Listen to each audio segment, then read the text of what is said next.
好，各位网友，我们今天呢来开始绘制这张牡丹双蝶。这张作品的白描部分呢，我就不再示范了，勾线的部分比较枯燥。我已经将高清晰图片呢已经发到了网上。等到这张作品完全绘完的时候呢，我再将步骤图呢逐步的发到这个论坛的工笔画解析这个栏目中。这个目前的这个高清晰的白描呢，在乌鸦皮会员区中已经公布了，是5000像素的1280像素的这个白描图呢，已经公布在这个工笔交流这个园地中。我们现在呢，主要呢是第一步先是平涂。刚才给大家看到的这个颜色呢，就是我们通常所说的这种接近于翠绿的这种颜色。这种颜色呢，它是用红黄调和钛青蓝调和出来的。我目前用的笔呢，是一种长锋的这种羊毫笔。这种笔呢是比较常见的，大家一般可以买那种羊毫中楷，或者是羊毫大楷，包括有一种专门写对联的叫对笔，都可以用来作为我们这个涂色用笔包括网站有出售的这种纯羊毫。作为平涂第一层底色呢，通常用羊毫的笔呢是比较好涂一点，因为羊毫的蓄水量比较好。它呢作为底色的时候呢，它这个涂出来的比较润。如果你用囊毫的笔或者是尖毫的笔呢，那么你涂出来的呢，有可能在色彩上不是过于的均匀，或者是边缘有一些飞白，或者是色块呢有可能会出现一些斑驳的地方。所以大家在平涂底色的时候，我们最好还是用羊毫笔作为这个我们的色笔。大家注意，我现在涂的时候呢，都是先从这个底层的叶子，例如说像这儿，先从这些处于底层的，就是我们在西画中说的这种阴影部分的叶子开始涂。最顶层的叶子大家看，我都目前还没有涂，因为在涂的过程中呢，可能还会有一些细微的这种色彩方面的变化。那么现在这儿是梗，这个梗的它分为侧面和正面这两个部位。这个梗的根部呢，它到了这儿以后呢，它是包住这个主茎的茎。那么这儿呢，就是上面半截给它涂上。大家看我这儿涂的梗都是这样，都是这样。在涂到一些细小的地方的时候呢，我们要善于把笔呢在纸上边涂的时候，边给它这样笔锋稍微的动一动，转一转，这样我们就能始终的保持比较锐利的笔锋去接触纸面，这样涂出来的轮廓线也好，边缘线也好，都是比较整齐的。这是我们在涂的时候呢，必须要注意的一个地方。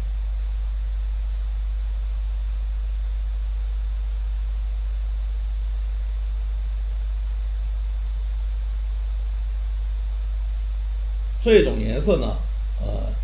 是比较标准的翠绿色，大家要记住这种色相，是用藤黄加钛青蓝藤黄加钛青蓝调和出来的。这种色彩是比较标准的翠绿色。那么下面呢，这个我们要再涂上面的叶子呢，它主要分为近景和远景两大种色彩啊。这是底层的叶子的，我们用的是标准的这种翠绿色。那么现在处于中间和上层的呢，通常我们还是用翠绿色，但是呢，我们要稍微的给它要亮一点。那么这种亮呢，我们不需要在其中加入什么白粉之类的啊，我们就直接用比较浅一点的，就是在这个颜色中加点水，调出来略浅一点的这种翠绿就可以。好，大家再来看一下我涂这个现在上面的这个翠绿，它比刚才的色彩呢就是薄了一些。涂的时候大家注意，我的笔尖始终是朝着外围的轮廓线的，这样它才能更好的涂的比较整齐。而且你看我在涂的时候，基本上纸面上没有哪儿有水分淤积的情况。有这种水分淤积，是我们画工笔画中呢比较忌讳的，因为你出现了这种色块淤积以后呢，它干了以后啊，这个色彩呢就不是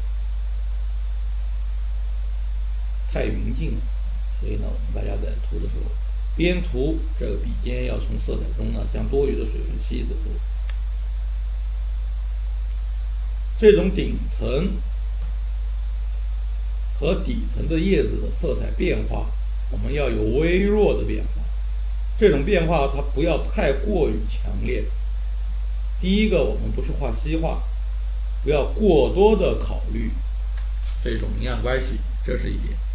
第二个，它本身的叶子的固有色，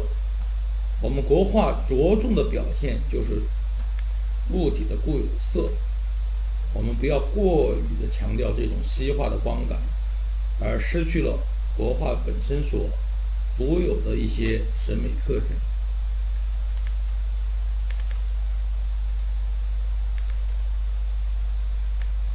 到了花瓣的边缘，这儿是非常需要细心的地方。涂到中间的时候，笔可以侧一点；到了边缘的地方，笔锋可以立起来一点，这样就更容易涂得干净。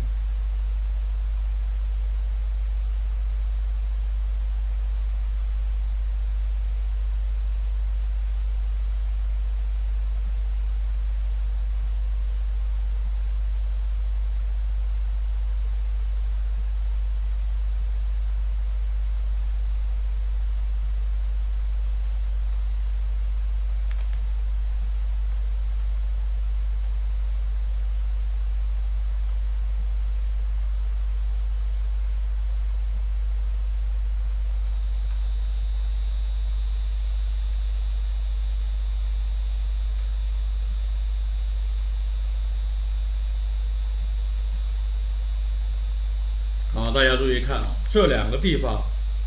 它的色彩是有差别的啊，但这种差别是比较微妙的，比较微妙的。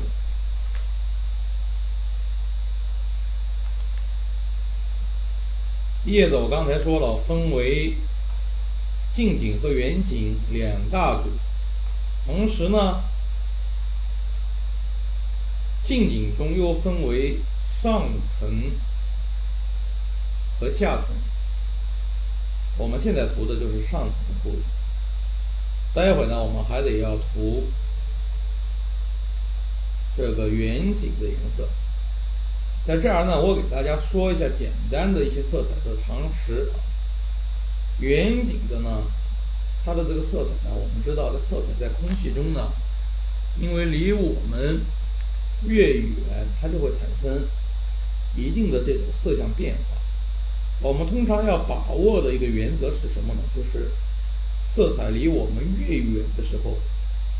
它就会变得颜色越灰，它的这种色彩的纯度就会逐渐的降低。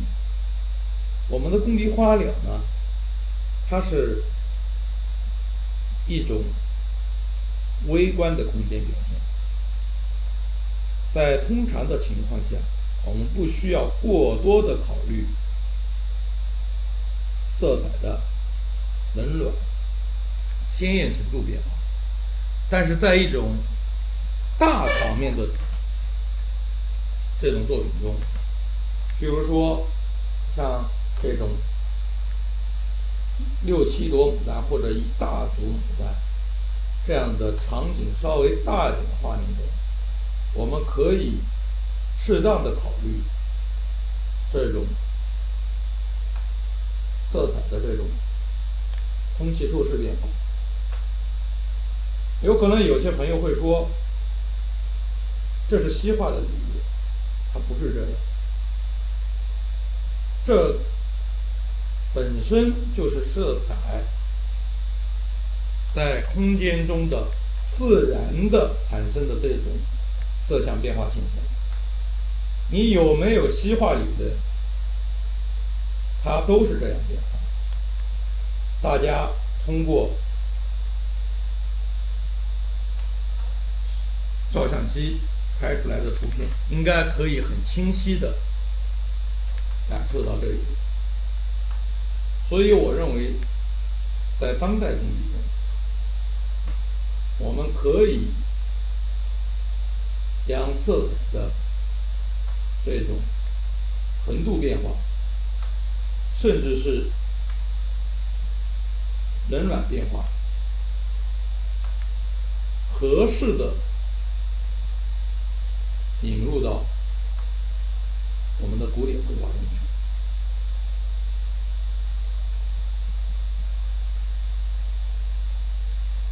熟悉我的朋友应该知道，我其实是专门画古典画风，但是我始终还是坚持认为，古典的画风对于我们来说，它只是一个学习借鉴的手段手法而已。在当今的这个时代，我们一味的埋在故纸堆中是行不通的。我们必然要画出符合当今这个时代审美的作品。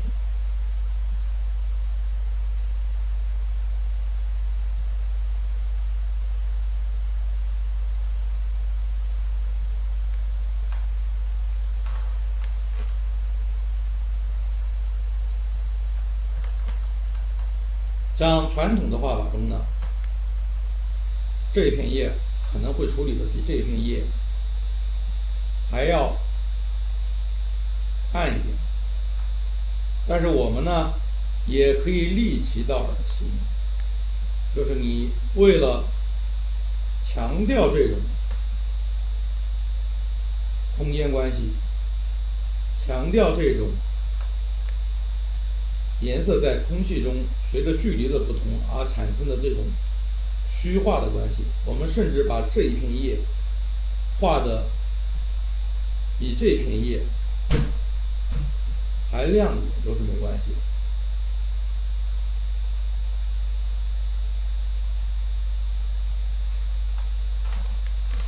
好，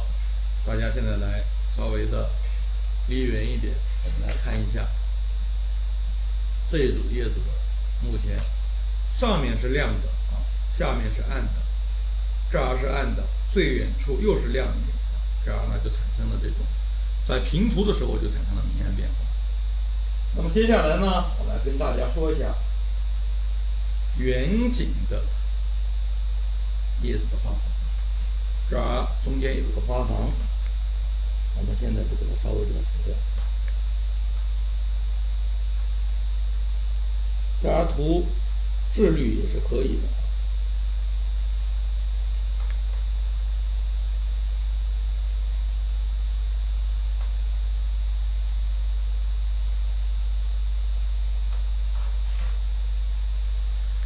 下面我就来调一下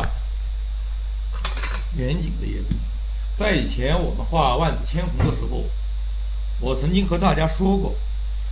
远景呢，它通常是第一个，它含有蓝色在其中，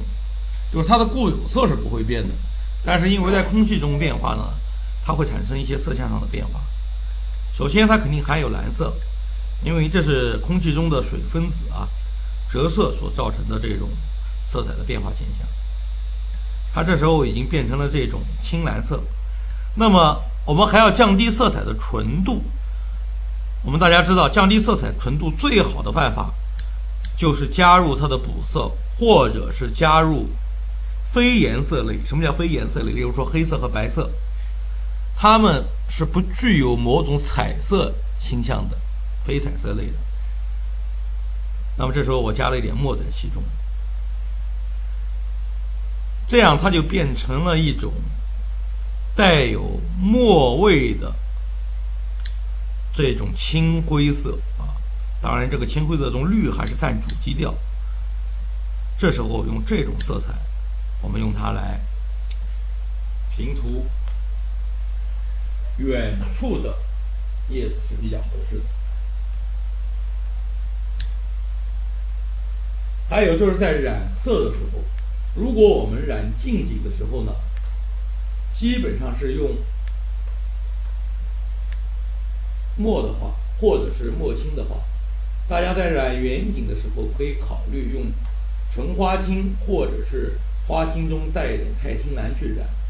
都是可以的。因为远景它不管是暗面或者是亮面，它都会或多或少的带上一点冷色调。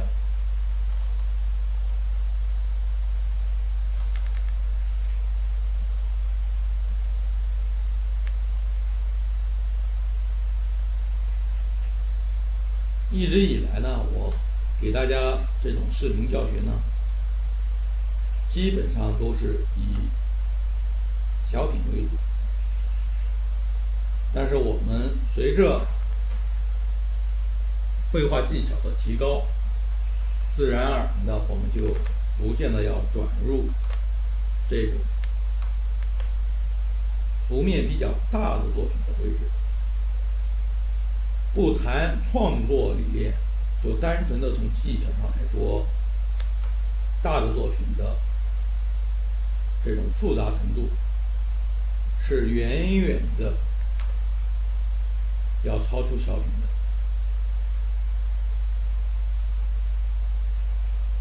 但是正因为呢，它的幅面过大，所以呢，对大家这种工笔绘制技巧还是提出了比较高的要求。我的意见是呢，如果你在基础技巧没有过关的情况下，大家尽可能的去绘制小品，而不要尝试大作品的绘制。因为大作品的绘制说白了，也就是在虚实画面的整个的大关系的控制上，可能会给你带来一些学习的机会。但是我们工笔画中呢，其他的占据80%以上的，比如说线条、着色、粉染、同染、罩染等等这些基础技巧呢，在小品中一样能够体现。而且大作品的耗费的时间太长，作为初学的朋友来说呢，你得到的可能没有失去的多。因为你画小品的话呢，你可能2天左右或者3天你就能完成一张，你可以尝试下一种技巧的这种绘制，是吧？下一种风格的摸索。那么大作品不是这样，越是大的作品，它可能耗费的时间会越长。这是那么大家呢，绘制作品的时候不要一味的求大。好，我们再来看一下，目前可能摄像头不是太清晰。这儿呢，它的色彩就是一种蓝灰色，它和近景的这种绿是不一样的。好，这个正叶的部分呢，限于时间关系呢，我就说到这儿。下面呢，我再来给大家呢说一下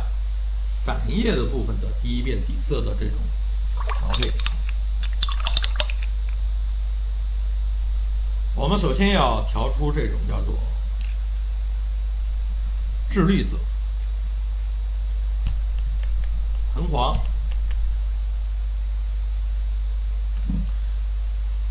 橙黄中加入少量的翠绿，它就已经变成了这种叫做黄绿色的色彩。我们在黄绿色中再加入少量的珠标，降低一下色彩的纯度，使这种绿带有一定的红味，这样呢，它就变成了我们通常所说的这种致绿。这个致绿色呢，我们在调和的时候要注意一点，就是不要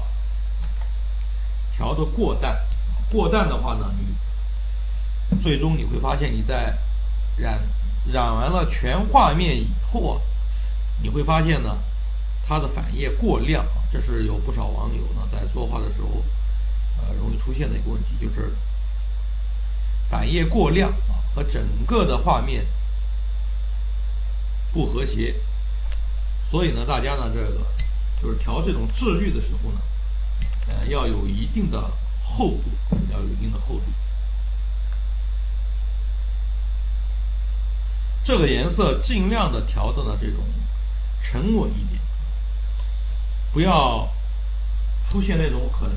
娇嫩的感觉。致绿和芽绿它不是一种绿啊，芽绿呢就是基本上就是黄绿色为主啊，中间呢稍微的带了一点点的这种珠标。那么我们的致绿色呢，它主要是作为反页的底色以及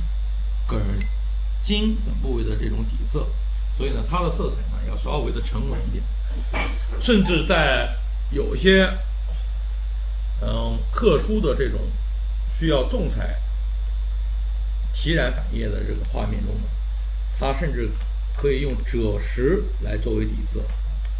或者是珠标作为底色，都是可以。我的老师王道良先生呢，他做工笔的时候呢，他的很多反页就是很亮丽的这种四绿、龙四绿去提染的啊，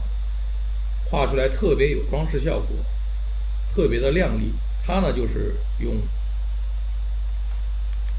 这种珠标作为底色的时候很多，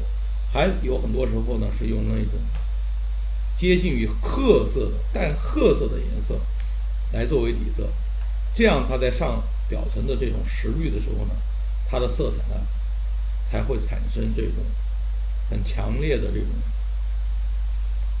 对比，并且呢这种实绿色会显得特别的厚重，这就是色彩的这种补色关系的运用。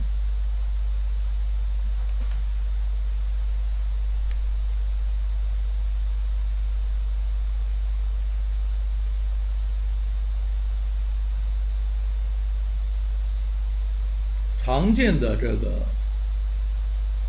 工笔用色的这种调配呢，大家呢一定要记清楚。有一些颜色是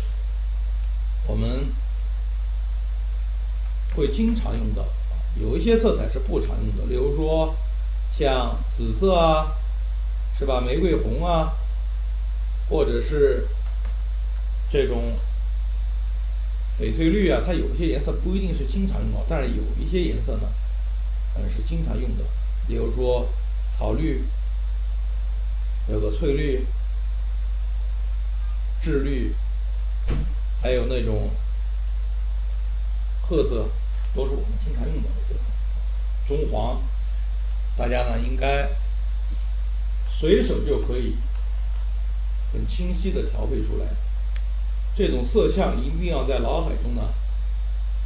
形成这种很稳定的、很固有的概念。我们要保证，就是说，你即使这张画我今天画到一半停下来了，甚至这一片叶子我只涂了这边一半就停下来了，然后你紧跟着明天继续画的时候呢，你也要立刻能分毫不差的调出这种色彩，这是一个比较重要的调色技能。你的明暗画的再正确，你有时候色彩调走样了，色彩搭配的不好看，你有可能一下整张作品给人的这种主创意图就不一样。所以呢，大家呢对于这个色彩的调配呢，要做到心里有数。好，我们再来看一下这个局部。现在反页的这种就是这种致绿，或者呢微微的偏一点赭石位的致绿。这儿呢就是目前平涂的是翠绿，这上面是比较亮的这种翠绿。嫩叶也可以涂这个颜色，当然它这个嫩叶呢，目前在这一步底色阶段，它和反叶是一样的，到了最后着色的时候和反叶还是有所不一样的。但是目前我们在平涂底色的时候，让它考虑一致。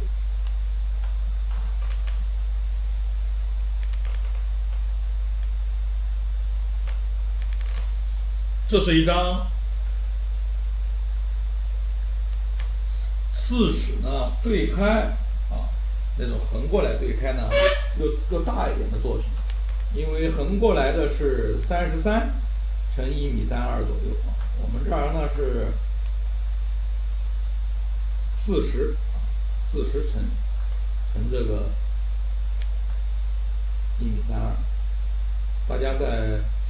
临摹作品的时候呢，最好是将原作的尺寸要搞清楚，免得在画的时候过大或者过小，你有可能在画的时候就会觉得别扭，过大或者过小都会产生这种变形的这种感觉。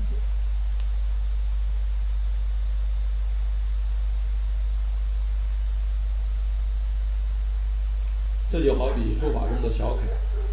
它再优美，它只适合在特定的大小范围内我们去欣赏它。如果你把一张小楷，即使你用电脑这种科技手段，你给它放大到这种榜书的这种大小，你再去看它的时候，你看原件，看照片肯定看不出来嘛。因为照片你用电脑来复制它和小楷原来的小楷是没脸的。如果你把它放到榜书的那种大小，你或者给它打印出来，打到1尺见方，你再去看小楷，你肯定会觉得很不舒服。它这就是这种艺术这种美它就是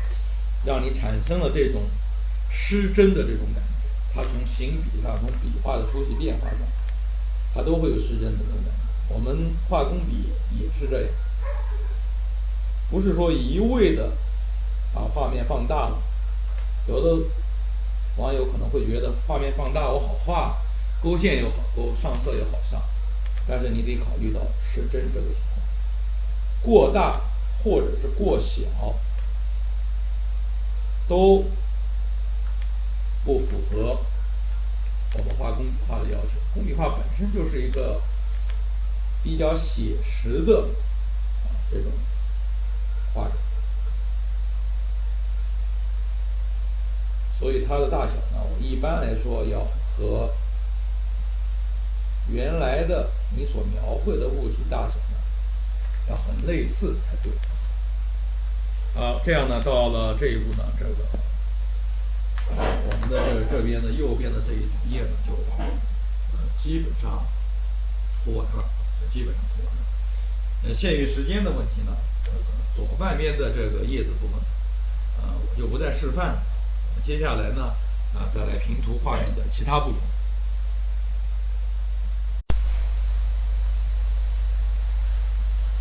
好，下面呢，我们开始用小笔把这个蝴蝶的翅给它涂上。这儿呢，因为这个翅上面呢有这个比较明显的斑纹，所以呢我们在涂的时候呢要把白色的斑纹的部位给空出来。这儿是一个很需要细心的地方。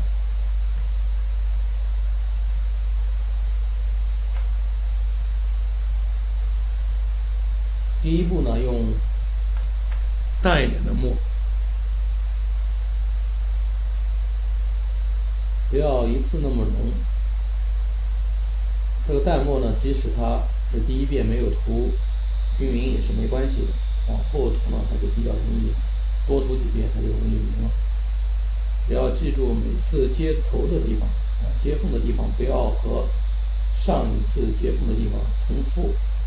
这样呢它就是错开这个每次接缝的这个地方，它就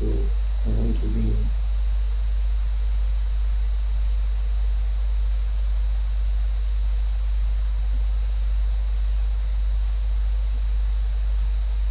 一般这种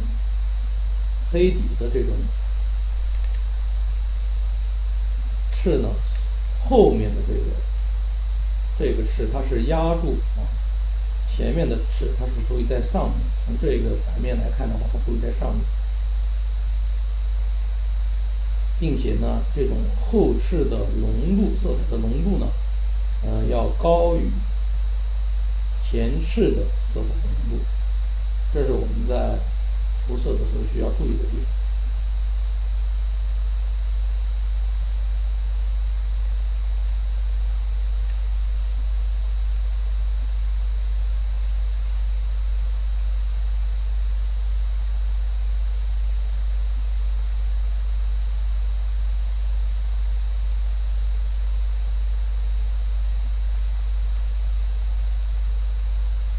画这种蝴蝶的黑的斑纹，如果比较讲究一点的呢，可以用干笔啊这种小勾线笔的笔尖呢，干干的，蘸一些碳金粉，反复的来擦，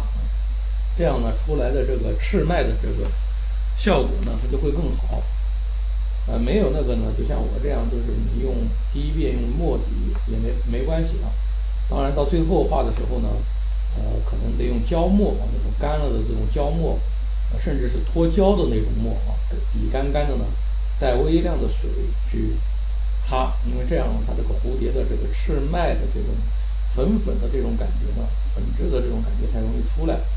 如果你只是单纯的用墨画的很黑的话呢，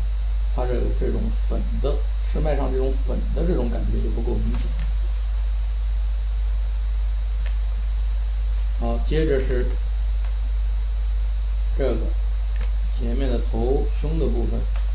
都给它镀上一层淡墨，包括身体的背的这个部分啊，腹部可以不管它，腹部这儿呢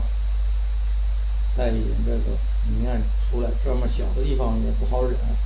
用小笔直接画就行了。好，然后是这半边，这半边呢是大的脉，大的这个翅，大的翅呢，我们可以这一步还是用接近于一样浓度的这个墨去画，但是往后画的时候呢，它的这个浓度呢要比这个前面呢后面这个要淡一点，也是要把这个白斑的部位啊，有斑纹的这个部位给它控出来。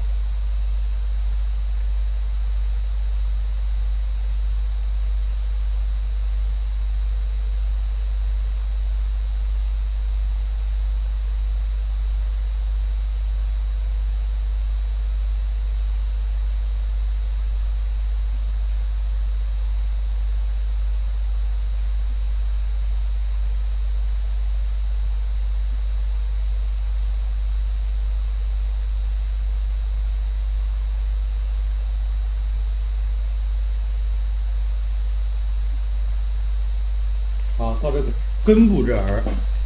用一支小的水笔，笔干一点，把它脱开。上面呢接着往上画，平涂为主。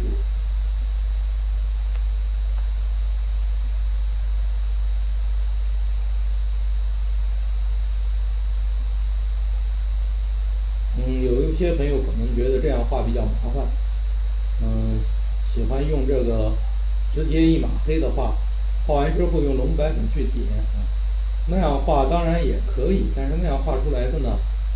这个白色呢，它太过于耀眼，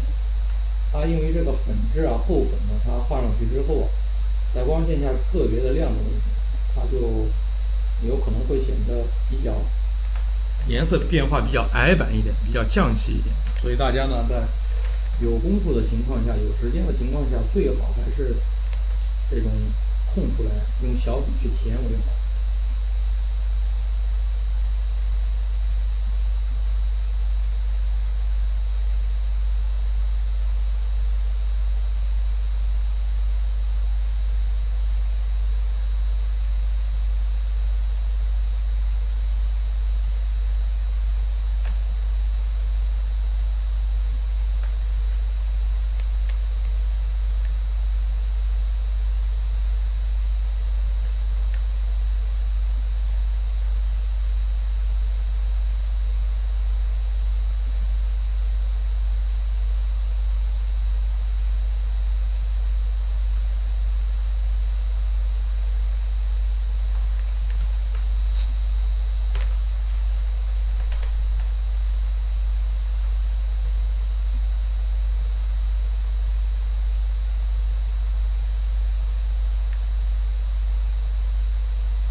这儿呢是侧面，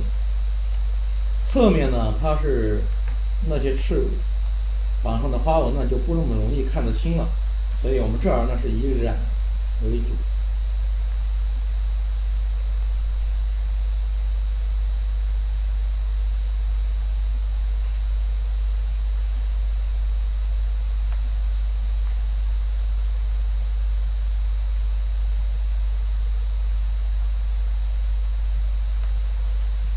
这样呢，我们这只蝴蝶的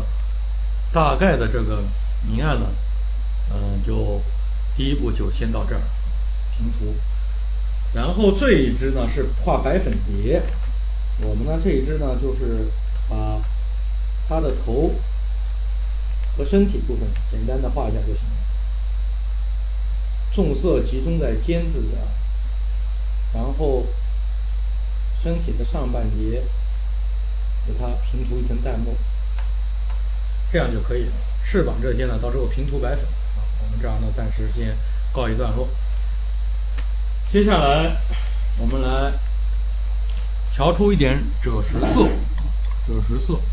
这个色呢，不要调的过浓，来把枝干部分的底色给它平涂一下。就直接用珠标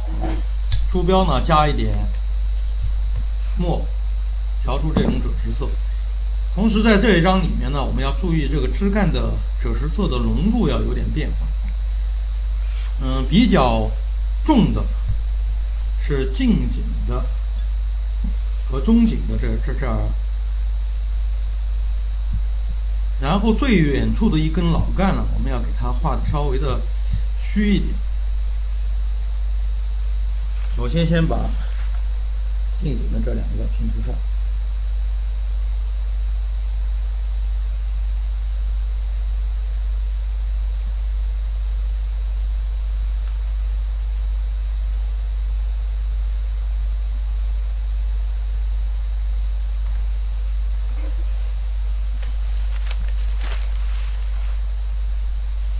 这边是中景。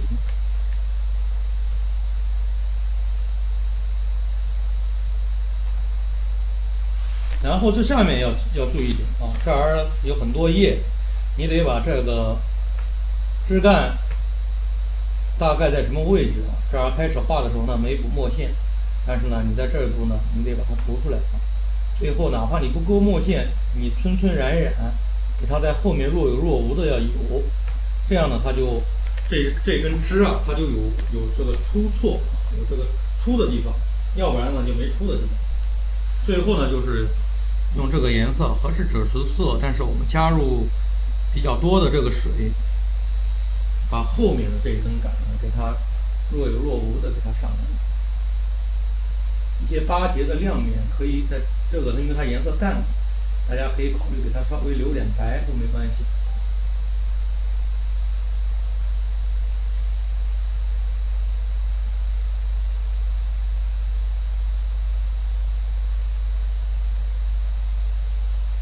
好，这样呢，我们这个叶子枝干的部分我们就平涂到这儿。接下来呢，我们主要的是来，涂一下花头的部分。这张画呢，其中深色的花头呢，主要有这儿一个，大家看我勾的这个墨线的浓度都是比较浓的，还有这边，这两个呢，这张呢主要还是在偏红的颜色中变化，因为这是一张古典，大家都能看出来，现在这个叶子已经比较绿了。那么呢，现在这种呢，我就处理成粉红的，这个呢就处理成这种深红色，这个呢就处理成那种水红色，中间这一朵呢，我是计划处理成这种紫色的，这种那种比较标准的紫葡萄的那种颜色，那边一朵还是粉红，和这边一朵这样就有了些呼应，中间夹杂的这个小花苞呢，就处理成是那种水红色的。那么下面我就来着重的给大家呢说一下这两种颜色的配合，其中这种是比较好理解的，这种就是平涂一下最浓的那种紫红，这种呢就是用胭脂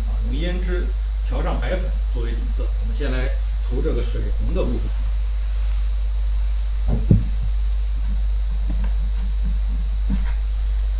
首先我们挤一点胭脂色，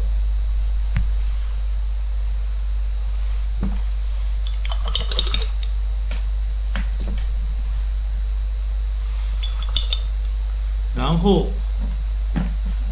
在其中加入白粉。这个因为是底色，所以呢，我们这个颜色呢不要过于的深，但是要有区别于粉红，它是介乎于粉红和深红之间的一种底色。这个胭脂不要一下全部刮进去，你得调啊，边调看看是不是浓度合适。如果感觉到不是太深啊，那么就全部调进去。这个时候呢，调的时候呢，这个颜色一定要有一定的这种浓度，不要太薄。太薄的话呢，到时候画的就像那种深粉红就不对了。要调出这种一涂上去以后和这个白色要有比较明显的区别啊，这就是胭脂调白粉调出来的颜色。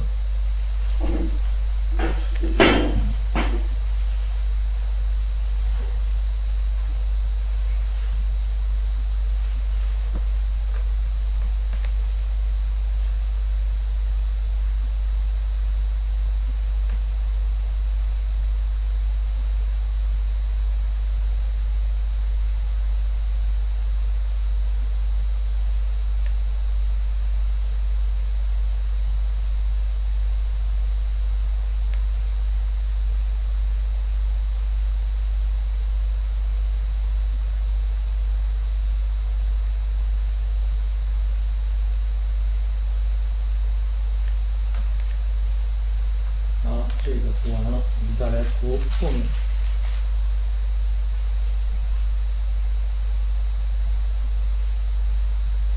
涂到大面积的地方的时候，笔中的水分要稍微的饱满一点，这种大面积的，因为大面积的地方，你如果涂得慢的话，它很容易干。边缘的地方仍然是需要我们小心翼翼的去涂。中间的部位可以抹布一点。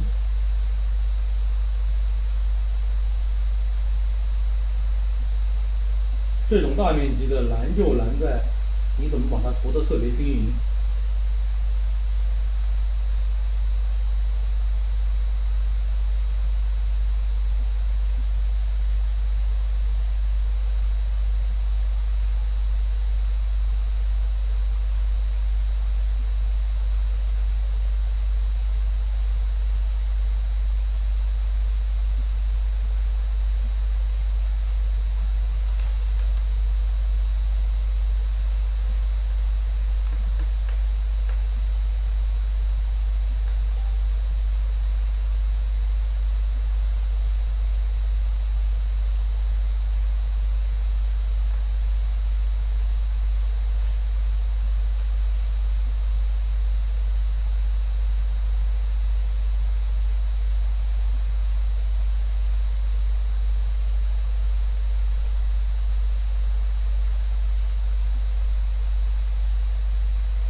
涂的时候不能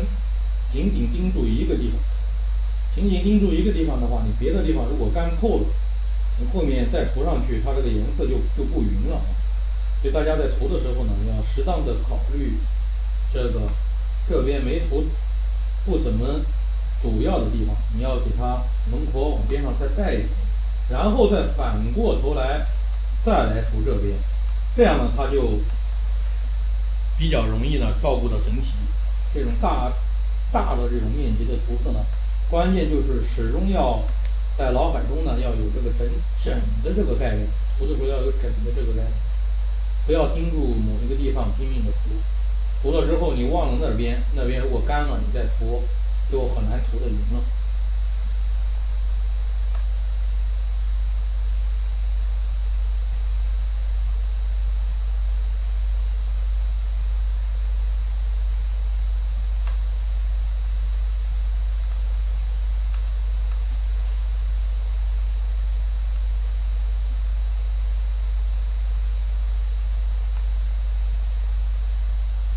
所以我开始就是说，笔中的水分要多一点，就是这意思。你涂大的地方的时候，你笔中水分多一点呢，它就不那么容易干。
这样呢，这两朵这种胭脂红啊、水红的这种花呢就画完了。下面呢我们来比较重要的是涂这朵深红色的这种花呢是非常难涂一遍涂匀的，因为你一遍涂匀呢，它是这个颜色需要非常厚。曙红我们知道它是水色啊，所以呢大家呢就是我通常采用的办法就是先涂一遍中等浓度的厚度的这个底色，不一定要它特别的匀啊，但是要有一定的遮盖力。然后呢就按照正常的步骤去染，最后在染足了以后，我们再给它再涂上一遍中等浓度的这种曙红，这样呢，它就是既有了这个色彩的浓度，它也容易涂均匀啊。这是我个人呢，画这种深红的花的时候呢，经常会采用的这种方法。如果想让这种花头呢更亮一点啊，偏朱红一点，更亮一点，大家可以考虑呢，在中途的时候没有照最后这个曙红之前呢，用朱砂色啊去将花头提亮，提亮过以后，再整体的照染一遍曙红，这样会使这个曙红呢，这个花头呢会显得更有厚度啊，更有厚度。这是一种画的方法。当然，你如果这个红色特别的匀净，涂的特别的匀净，你就是不用朱砂去提，不想使它那么亮，也是可以的。甚至你在这个里面呢，略微的掺入一点墨，最后给它整体的罩上一层墨红，使这种花呢显得变成那种暗红色，都是可以的。这是根据画面而定，有的画面需要偏亮一点的红，有的画面呢就是需要那种暗红色，还有的呢有可能就需要朱红色，这得根据画面而定。但是它总的来说它是以曙红为基调在曙红的这个底色上再染。前人画这种深红色的花卉的时候呢，通常是喜欢这种就是先染后涂后用洋红面染，然后再用曙红去照，那也是一种方法。但是那种方法呢，现在在对颜料的这个要求比较高，在当今的这个大家都普遍的用这种盒装颜料的情况下，我认为先涂底再去染呢，可能就是更容易出效果吧。而且我们也没必要，然后因为染闷了，我们再来提染，然后再去照，就是有一些变数呢，可以适当的减少一些，这是个人的一种做法方法。大家完全按照传统的画法，先用花青墨或者花青去染，然后再用洋红去分染，然后再用曙红去照染，都是可以的。闷了再提染再照三番九染都是完全可以。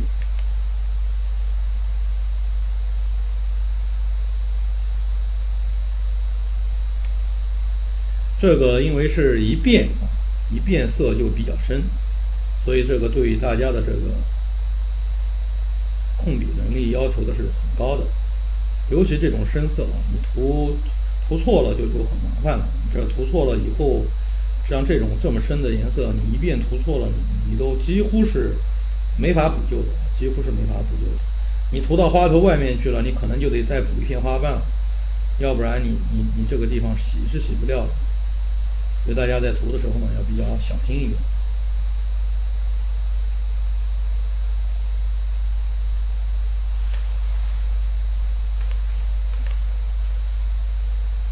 中间这个地方，你看我们可以涂的漫不经心都没关系，很放松。边涂边在这个纸上呢，把这个笔锋给调尖了、调顺了，利用纸去调笔。这个曙红也不要太重，太重的话，你调出来的这个曙红最终在这个纸上太厚的话，它会有一层这个像表面的胶凝固在表面，那你反而到时候很难染色。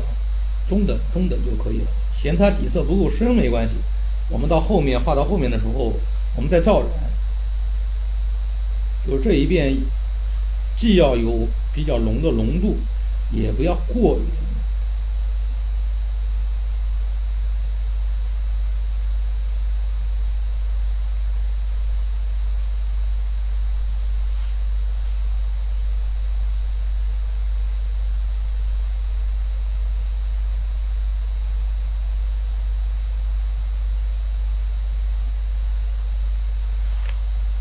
这种红花呢，就是朱红花呢，它最后这个如果想让花头亮起来，这个朱砂提染是比较重要的。但是朱砂现在没好的朱砂颜色这个大家呢就是可以考虑用朱标加入曙红，少量的曙红呢代替朱砂，这也是没办法的事情，因为现在好的朱砂颜料根本看不见。这个12色中的朱砂呢，大家尽量的少用。那个朱砂色太浑浊啊，太污浊，色相也不正啊，里面的胶含量都是特别的不均匀的那种。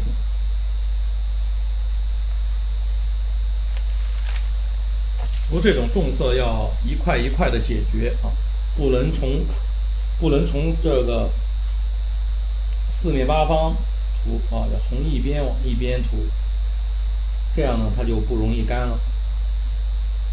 那这种重色，如果你涂的有这个接痕的话，它是很难看的。当然，最后我们照几遍以后，可能也会消失。但是总体来说，它这个色彩它不匀净的话，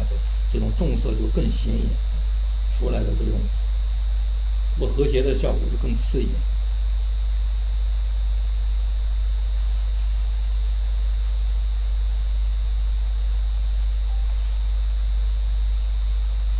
笔中的水分始终要把握好，太多，它这个颜色就会堆积；太湿、太干了，它涂不开。尤其这种重色涂不开的话，到时候它这个笔触会非常明显。所以用羊毫笔呢就好一点啊，它会比较润，比较容易涂一些。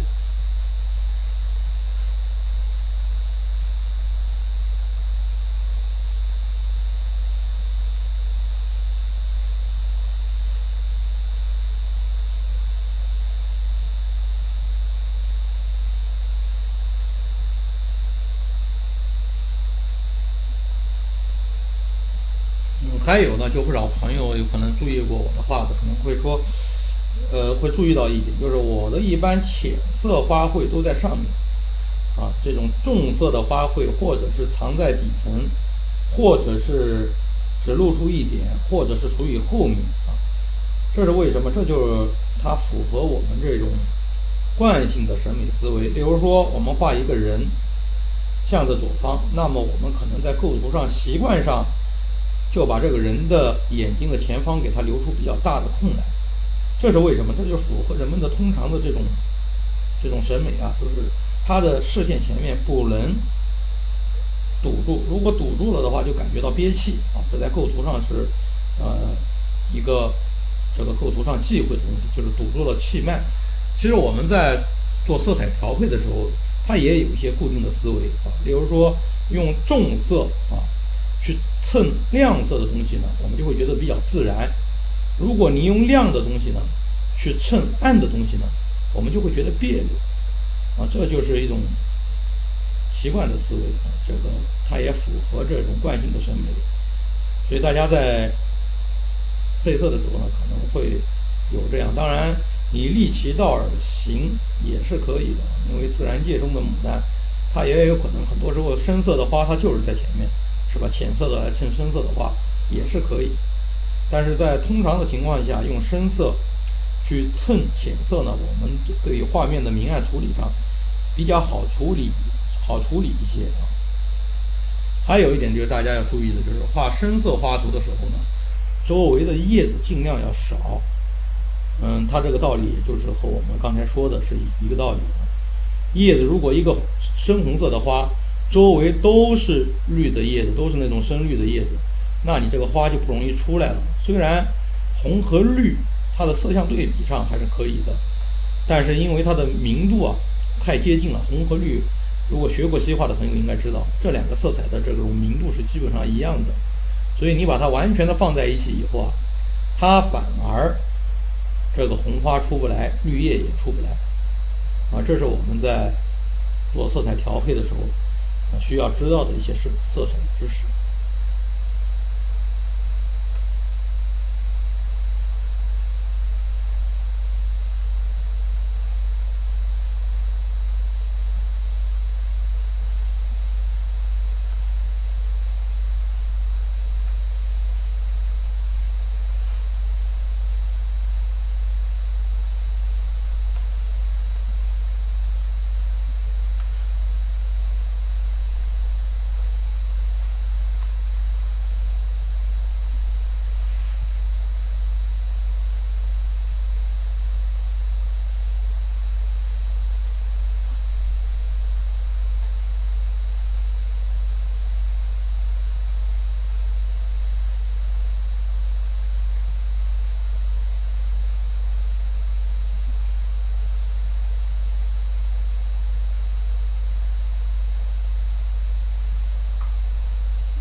这样呢，我们这一朵深红花呢，在第一步呢就涂到这儿。大家对于这个色彩的这个浓度啊，心里要有个数。接下来呢，我们就开始来平涂白色的花头。限于时间关系呢，我就给大家呢示范一朵涂法，因为它其他的这几朵花，有粉红的，2朵粉红的，一朵粉紫的，但是呢，它虽然是有这个色相差别，但是它的底色还是一样的啊，底色都是这种白粉为主。那么呢，我们这个就不再示范了，就示范其中一朵花的画法就可以了。今天这一堂涂完以后呢，我会将这个色彩的这个步骤图呢，清晰的步骤图啊，我会扫描，然后呢传到这个网站上去。大家呢具体的这个色相呢，这种调配呢，最好还是能看着我的这个出来的这个步骤图啊再涂。这个涂白粉，我们要用到专用的笔啊，这是在以前都给大家说过的。这个碟子中的颜色脏色都要给它洗刷干净，笔呢也要是用纯白的啊，没有其他任何杂色的笔，这样有助于我们这个色彩的干净。白粉我们就用普通的吸管的白粉，这种白粉呢，大家用完了呢就要立配啊，不要用广告色中的白粉。广告色中的白粉呢是看上去覆盖力比较强，但是胶性特别弱，以后一装裱的话呢，可能会脱胶脱得比较厉害。还有就是我们在调这个白粉的浓度的时候，大家要做到心里有数啊。这我在以前的课程中反复的强调过，就是我们这个白粉也不要太浓，一定不要太浓。过浓的话，你在上面染色是没法染的啊，这一点一定我们要知道。但是你也不要太淡，太淡的话呢，这个白粉呢，它涂了是跟没涂一样，这个纸的这一块不显得白，然后过几年，大家过个3、4年以后啊，这个熟宣它就会发黄。那么没涂白粉、没上白粉的这一块呢，它就会和上了的地方的色彩呢差别会非常大。所以这个白粉浓度我们是比较讲究的啊，这个在摄像头上可能大家没法看得过于的清楚。这种要靠长期的这种实践啊，这个放多少水，对吧？调成什么样的浓度，这个我没法给大家准确的量化，这个毕竟不是用秤来称的东西，只能凭感觉调出这个厚度出来。要涂到纸上，既有一定的遮盖力，也不要影响到我们后面的着色。还有呢，就是涂小型花卉的时候，像梅花、杏花、桃花等等这种花卉的时候，我们可以把白粉涂的稍微浓一点，因为这种花卉呢，它的色相对来说呢是比较简单一点的。像这个大的花头，像牡丹这样这个染色特别复杂的，需要很复杂的这种色彩变化的，那么这种花卉，我们的这个白粉浓度就一定要记住，不要过于的浓。过于的浓的话，你在染色的时候没法染出很细腻的感觉啊。经常有朋友说到失色，就是我在涂了白粉的花头上，怎么一着色，怎么色彩就吃进去了，脱不开，这就是因为你的白粉厚了。所以这个白粉的浓度是很考究的一个问题啊，这叫上粉底嘛，这个上粉底是比较考究的。这大家呢要学会这种通过实践啊，长期的实践呢，学会这种白粉的调配方法。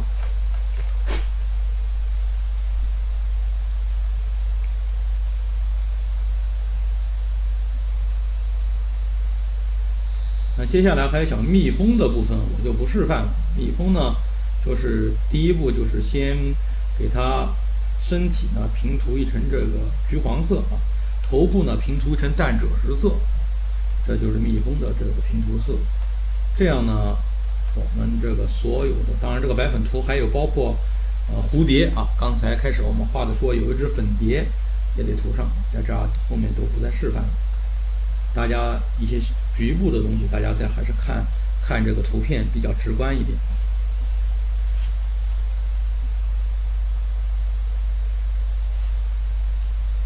涂色最难涂的、最关键的其实就是边缘，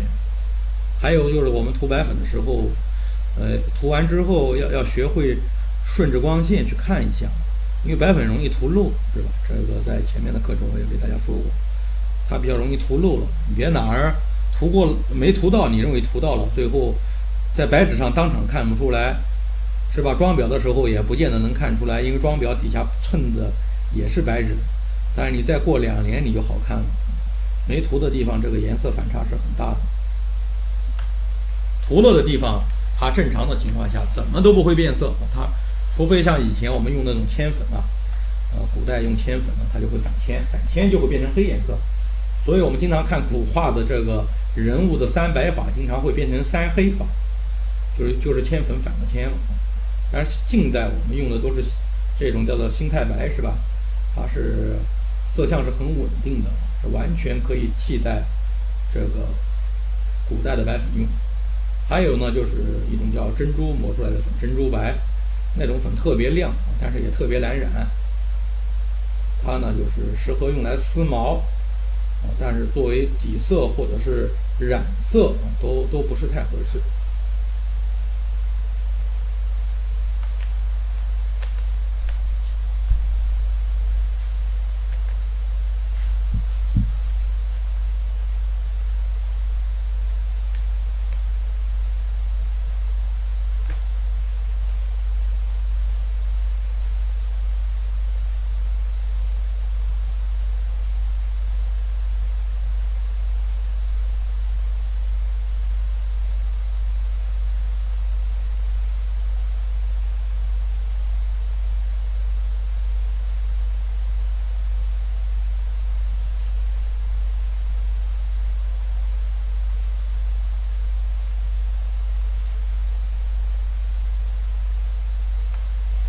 今天已经是31号了，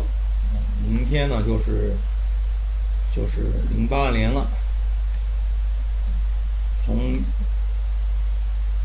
下个月开始呢，我可能会画一些秦鸟了啊，以秦鸟为主，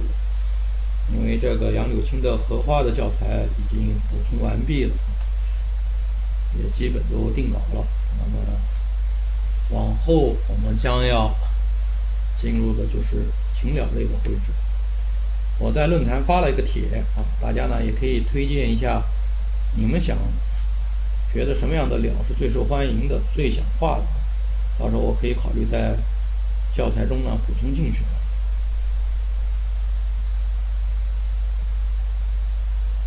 准备画10种鸟类的这个步骤图，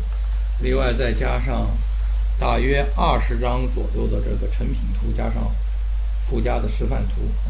大约也就是说总共可以画20种左右的鸟类的图谱。当然，其中这20张都是成品的，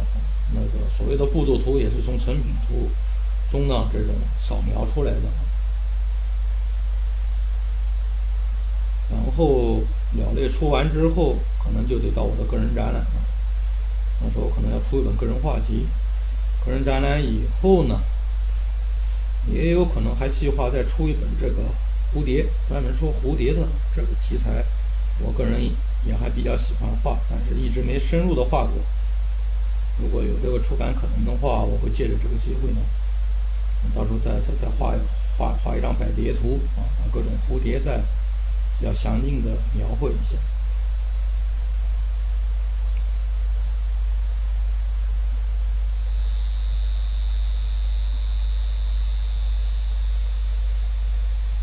好，这样呢，我们这一整张这边有一个粉蝶，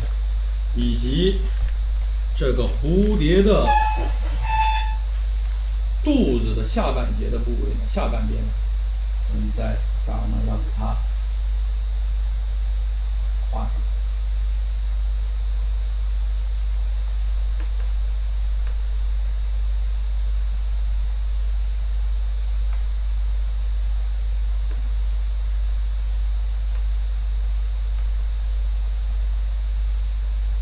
还有就是小白斑的部位啊，这个黑蝴蝶啊，上面的白斑的部位也要涂上淡白粉，但这个笔就大了，回头呢我用小笔再涂，我们这儿就不再示范了，大家呢知道一下就行。这个肚子下半边。然后这个整个的翅脉啊，前翅加上后翅都得那个。